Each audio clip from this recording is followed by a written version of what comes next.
Donald Trump returned to office promising energy dominance, and within weeks managed to create something rather less impressive: a rolling international headache. Oil traders were rattled, allies were pressured, climate diplomacy was kicked in the shins, and even American producers started looking nervously at the numbers. The central absurdity is almost elegant in its own way. A presidency that sold itself as the age of cheap fuel, strong leverage and industrial revival has instead produced falling oil prices, tallying rising uncertainty, and a diplomatic style that treats trading partners like captive customers. So the real question is not whether Trump moved quickly on energy. He plainly did. The question is why so many of those decisions have already begun to backfire, and why the consequences are now spreading well beyond the United States.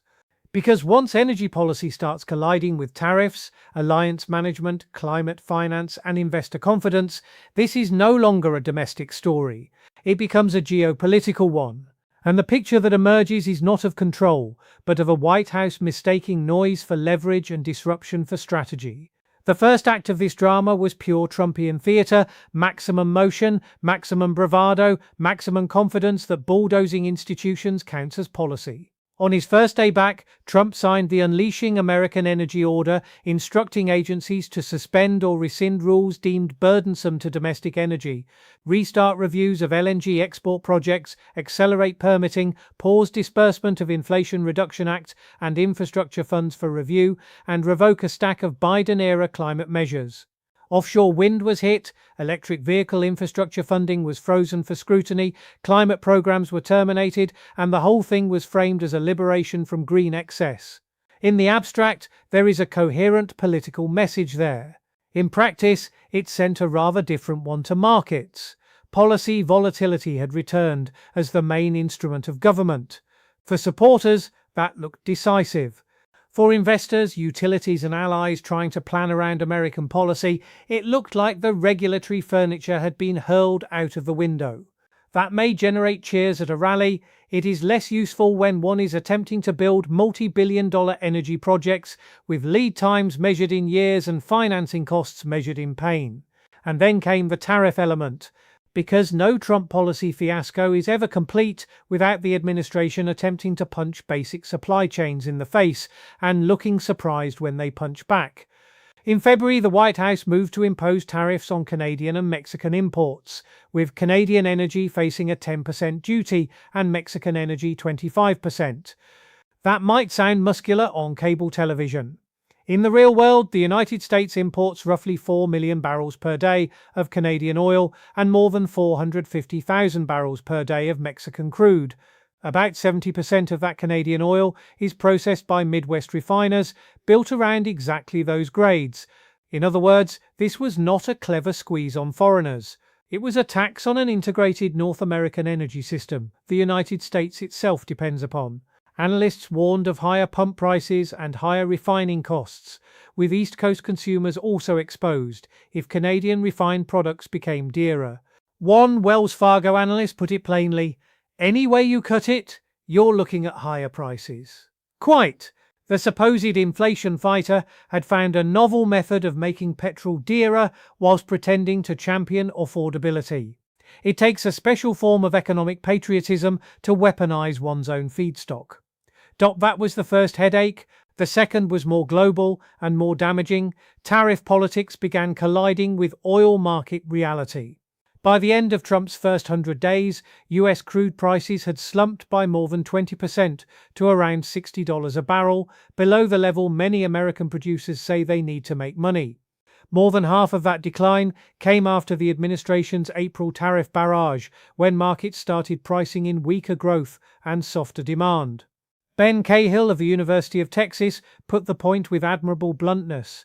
Energy dominance requires investor confidence.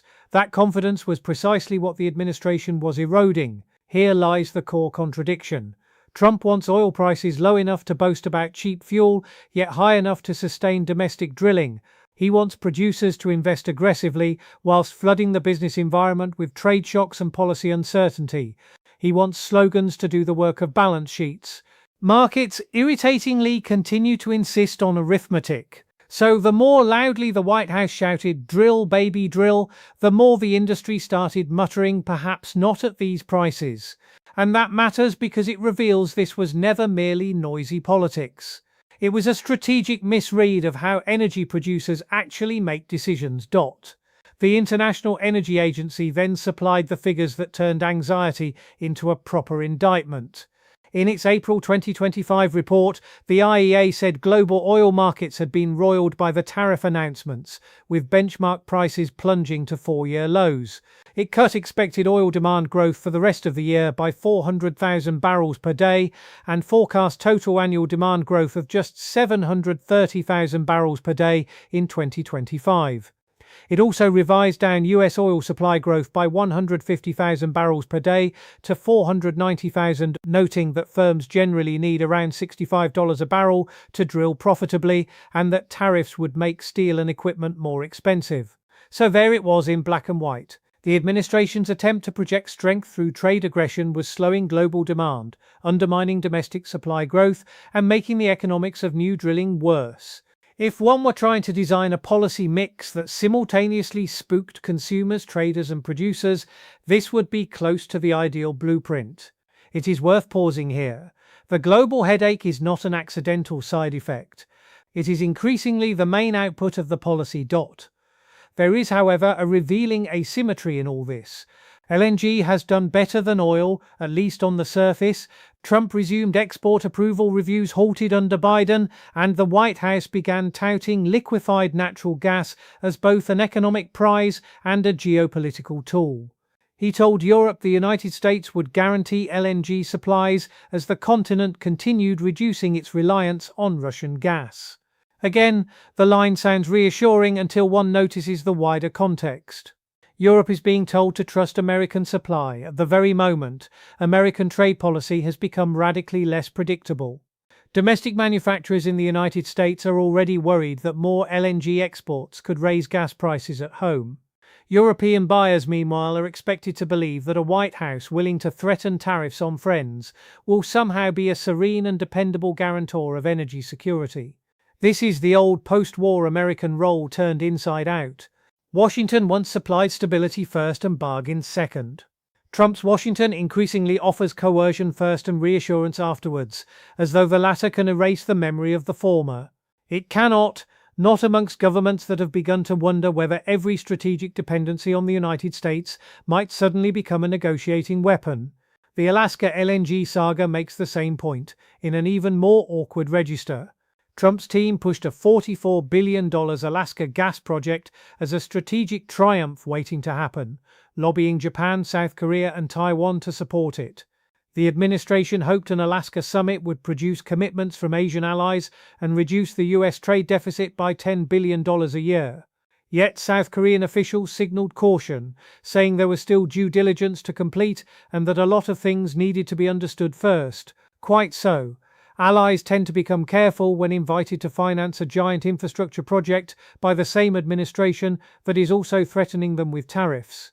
This is not sophisticated alliance management. It is mercantilism wearing a security badge. The deeper historical comparison is unflattering. Successful American statecraft after 1945 built alliances by providing predictable public goods, market access, military cover, monetary stability. Trump's version asks allies to underwrite American projects whilst being browbeaten over trade. One can hardly blame Tokyo or Seoul for hesitating. If a partner behaves like a protection racketeer in the morning, its request for strategic trust in the afternoon may not land as intended. Then there is climate policy, where the global headache becomes less about price and more about governance. Trump's second withdrawal from the Paris Agreement was always going to matter, but analysts told Reuters it would hit harder than in 2017. The formal exit was set to take effect on the 27th of January 2026, faster than the previous withdrawal, at a moment when the planet had just recorded its hottest year and had temporarily exceeded 1.5 degrees Celsius of warming over a calendar year. The United States still accounts for around 13% of global carbon dioxide emissions and a vastly larger share of historic emissions. That alone makes withdrawal consequential. But the sharper point is that the exit also slows climate finance, leaves investors navigating a widening split between European and American rules, and tells the rest of the world that Washington would rather sulk than shape the system. Even more revealing, American oil companies themselves were not delighted. The US Chamber of Commerce's Global Energy Institute and the American Petroleum Institute both indicated they would have preferred continued engagement. Exxon's Darren Woods had warned that the cycle of leaving and re-entering creates long-term policy uncertainty. When even Big Oil thinks the administration has given up its seat at the table, the notion of strategic mastery begins to look rather threadbare. The financial consequences abroad are not trivial either. Reuters reported that Trump's Paris exit meant an immediate halt to US funding pledged under UN climate talks, depriving poorer countries of at least $11 billion that the United States had delivered in 2024 to help them cope with climate change. The US is also responsible for roughly 21% of the core budget for the UN Climate Secretariat. Add that to Washington's withdrawal from the Just Energy Transition Partnership, and the pattern becomes unmistakable. The Treasury confirmed the US was pulling out of JETP arrangements with South Africa, Indonesia, and Vietnam. US commitments for Indonesia and Vietnam exceeded $3 billion in total, while South Africa had been promised just over $1 billion as part of a larger package. The consequence is not merely fewer grants and loans, it is a transfer of influence. When Washington walks away from helping major developing countries move from coal, someone else fills the vacuum: Europe, regional lenders, or indeed China. So while Trump presents these moves as nationalist housekeeping, they function internationally as a forfeiture of leverage. This is the sort of thing declining powers do without admitting they are declining: retreat from institutions, call it strength, and then discover the room has been rearranged without them. The domestic generation story is no less muddled. Trump talks about restoring coal and curbing wind as though the United States can simply roll the electricity system back to a more flattering decade.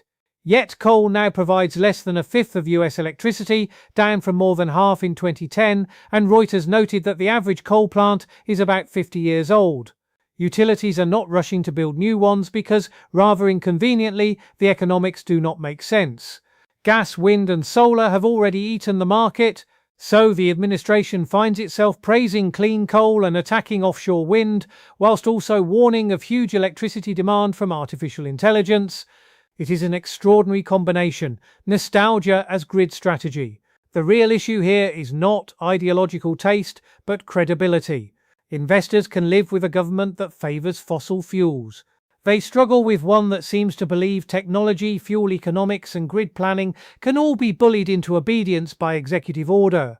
Energy systems are capital intensive and path dependent. They do not pivot because a president has rediscovered a fondness for the 20th century. And still the contradictions kept piling up. Trump demanded that OPEC push oil prices down in order to hurt Russia's war finances and, in his telling, help end the war in Ukraine. At the same time, his administration was promising a renaissance for American drilling, but low oil prices may be good for motorists in the short run and awkward for the Kremlin. They are not especially helpful for marginal US producers trying to justify fresh investment. Meanwhile, sanctions on Iranian oil sales were tightened, adding still more uncertainty to already jittery markets. So, the White House was simultaneously asking for lower prices, more domestic drilling, tougher sanctions, and higher tariff walls. This is less a strategy than an argument with itself. It resembles someone stamping on the accelerator and the brake at the same time, then blaming the engine for the smell of smoke. At some point, the rest of the world stops treating these as isolated initiatives and starts seeing a governing pattern. American energy policy is being driven by political theatrics, not by any stable theory of markets, alliances, or transition management. Once that perception settles in, it becomes self-reinforcing. Capital hesitates. Allies hedge. Competitors adapt. Bringing all this together, the pattern is painfully clear. Trump's energy decisions are creating a global headache for four connected reasons. They inject price volatility into oil and gas markets. They turn allies into anxious customers rather than confident partners. They weaken the international climate architecture without producing a coherent replacement. And they undermine investor confidence at home by making policy look erratic, punitive, and ideologically over-caffeinated. The remarkable thing is that these failures were not hidden. The warnings came quickly from analysts, from the IEA, from trading desks, from refiners, from climate experts, and even from parts of the fossil fuel industry itself. Yet the administration kept treating every new contradiction as proof of toughness. That is often how policy failure looks in its early stages, a refusal to distinguish disruption from achievement. If this pattern continues, the likely consequences are not difficult to sketch. Allies will diversify energy relationships where they can. Developing countries will seek climate and infrastructure finance elsewhere. US producers will remain cautious unless prices recover and trade uncertainty falls. And the wider global energy system will become more fragmented, less efficient, and more politically brittle. The broader significance is larger still. Energy used to be one of the principal ways the United States converted material strength into global influence. It could calm markets, organize alliances, shape standards, and anchor long-term investment. Under Trump, energy is increasingly being used as an instrument of grievance politics, with all the strategic elegance of a man trying to repair a watch with a hammer. Historians may look back on this period not as a triumphant return of American dominance, but as another moment in which Washington confused coercion for leadership and spectacle for statecraft. Because the real story here is not simply that Trump made energy policy more aggressive, it is that he made it less trustworthy. And in geopolitics, once a great power ceases to look trustworthy, every deal becomes harder, every alliance thinner, every market more nervous. That is the headache. It is global, it is self-inflicted, and unless there is a serious course correction, it will not end with cheaper slogans or louder applause, but with the steady discovery that America has been squandering the very leverage it thought it was so cleverly wielding.